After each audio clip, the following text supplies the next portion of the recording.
Very good morning to all. I will be speaking on corneal cross-linking techniques and I will include the intraoperative OCT in the latter half of the talk.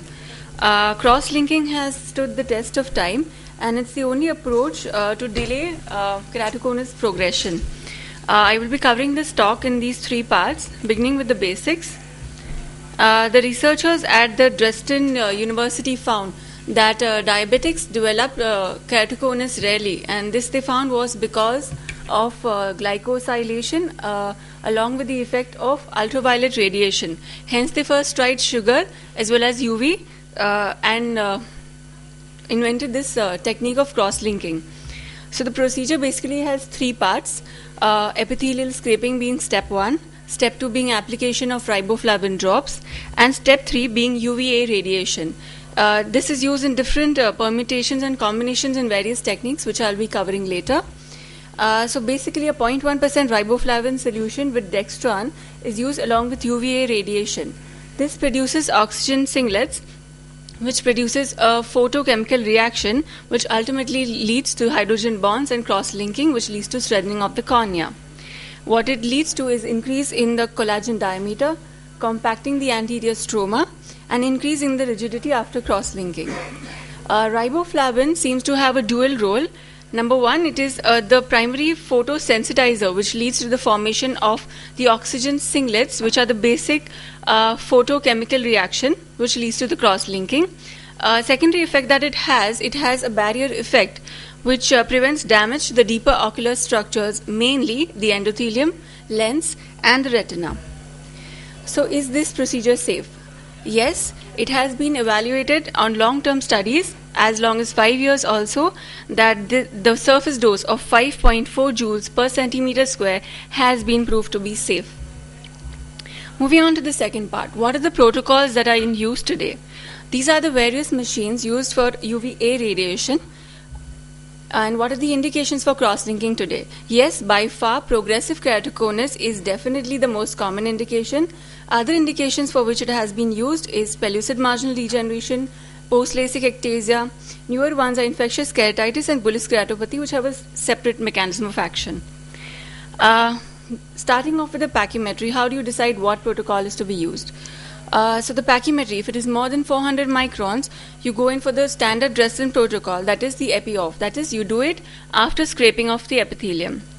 Newer protocols, that is the accelerated protocols, were developed in view of saving some time for the procedure, because the original one is about 1 hour. Other protocols are used when the pachymetry is less than 400 microns.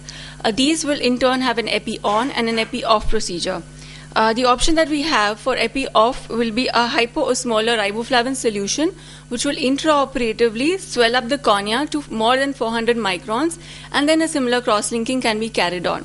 But if you do not want an epi-off procedure and you want an epi-on procedure, because the epithelium amounts about 50 to 60 microns of the corneal thickness, you can use specially formulated riboflavin and you can do a transepithelial procedure.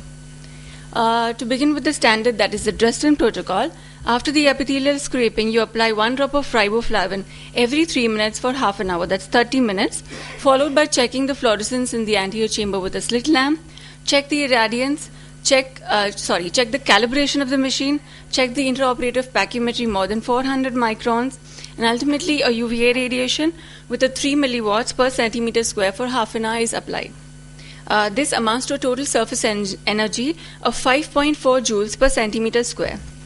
Ultimately, a bandage contact lens is applied for the healing of the epithelial defect. So this is a total of 1 hour. Important precautions are to the centration of the light and the proper focus and centration, which needs to be explained to the patient as well. This is definitely effective, but it is painstaking. So we developed the accelerated protocols, which have increasing radiance, but the time is decreasing. So the total surface dose still remains 5.4 joules per centimeter square. So does that mean we can change and use any amount of intensity? No. The Bunsen-Rusko law, which is the law which was developed for a photo response to any energy dose, is not very well valid for cross-linking. it has been noticed that Wernley et al. Has found that beyond 45 milliwatts per centimeter square, this is not valid, and the effect of the stiffening of the cornea is no longer valid after 45 milliwatts per centimeter square. What about the hypoosmolar? As I said before, it swells up the cornea intraoperatively to 400 microns, which enables an epi of cross-linking in a thin cornea. What about the transepithelial? Additional substances like BSE and EDTA have been used to improve the penetration via an intact epithelium. Advantages of transepithelial are, yes, definitely the lesser postoperative discomfort because there is no epithelial defect, but the long-term efficacy and safety is yet to be proved. There are various protocols such as the AVIDRO and the PESHKE which use different riboflavins, two different riboflavins in one single procedure, followed by a UV radiance of 45 milliwatts for 2 minutes 40 seconds. This is a total dose of 7.2 joules per centimeter square, which is more than the standard protocol. So what is new in cross-linking? LASIK Extra. It's a combination of doing a refractive surgery like LASIK, correcting the refractive power along with cross-linking. Why do we need it? LASIK flap is a cut in the cornea, which means there is a decrease in the strength of the cornea. Two problems could be possibly associated with this. Number one, it could lead to a refractive regression. Two, a possibility of inducing ectasia. Who are the susceptible people? High refractive errors, young individuals, and hyperopes. Kynopolis has shown a very long-term study on this, which is about a 3.5-year follow-up, showing the safety and efficacy of this procedure.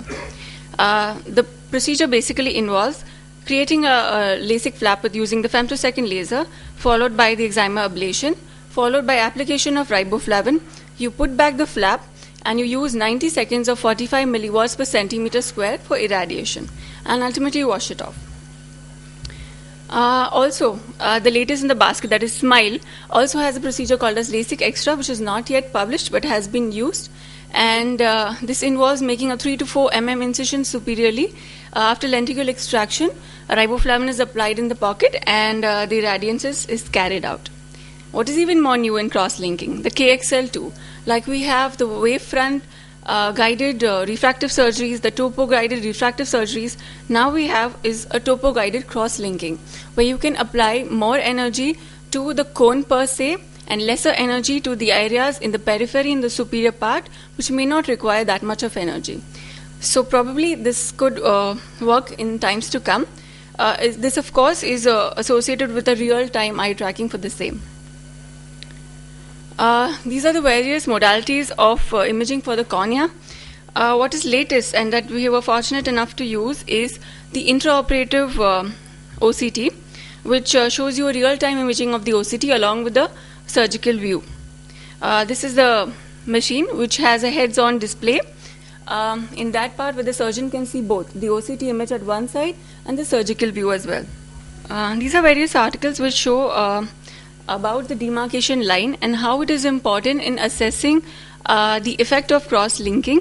This is usually, initially it is said to be because of the edema, followed by the apoptosis of keratocytes. Later there is repopulation of keratocytes, and what we see is this demarcation line, which is known to be a tool for assessing the efficacy of cross-linking.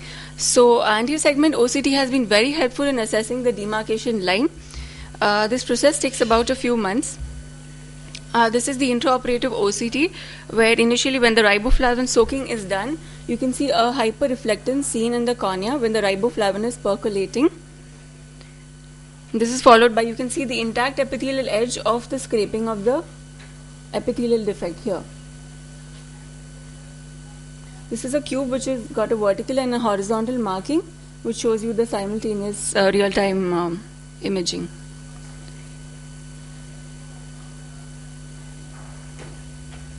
So here we can appreciate the hyperreflectance. This is comparing to the other eye. This is an other eye of the patient, and this is the eye which is soaked with riboflavin. This is the demarcation line which is seen on the anterior segment OCT.